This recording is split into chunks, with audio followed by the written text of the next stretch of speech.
বন্ধুরা, এই ভিডিওটা চলাকালীন আপনাদের যদি কোনো মনের ইচ্ছা থাকে অবশ্যই মায়ের কাছে আপনারা চাইবেন। মা কিন্তু আপনাদের হতাশ করবে না, নিরাশ করবে না। মা কিন্তু আপনাদের মনের ইচ্ছা পূরণ করবে। আজকে আমাদের রশিদপুর গ্রামের সিদ্ধেশ্বরী মায়ের পুজো ছিল।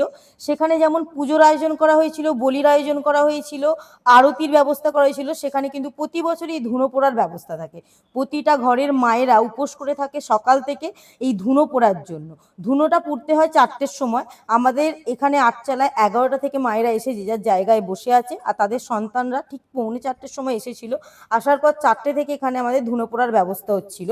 প্রতিটা সন্তানই কিন্তু যে যার মায়ের কোলে, মানে এই দুটো হাতে যে মাটির সরাগুলো আছে, মাথায় যে সরা বসানো আছে, এতে প্যাঁকাটি দেয়া আছে, আর একটা করে লম্বা করে 3টে-4টে খাদি করে প্যাঁকাটি, তাতে আগুন ধরিয়ে ওই মায়েদের মাথা এবং দুটো হাতে যে সরার মতো করা হয়েছে তাতে ধুনো দিয়ে আগুন জ্বালায় এবং যে যার মানে যে যার মনের ইচ্ছা কিন্তু মায়ের কাছে চায়। তারপর যেই ধুনো পোড়াটা শেষ হয়ে যায় তাদের মায়েদের কোলে বসে। এটা কিন্তু বছরের পর বছর আমাদের এই রশিদপুর গ্রামে চলে আসছে। এতে কিন্তু আমাদের প্রত্যেকটা মানুষের মনের ইচ্ছা পূরণ হয়। মায়েরা উপোস করে থাকে।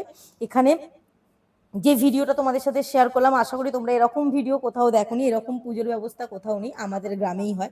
তোমাদের ভিডিওটা কেমন লাগলো কমেন্টে জানাবে। আর যারা এই ভিডিওটা দেখছো অবশ্যই কমেন্ট বক্সে জয় মা লিখে দিতে কিন্তু ভুলবে না। যে যার মনের ইচ্ছাটা অবশ্যই মায়ের কাছে চাইবে।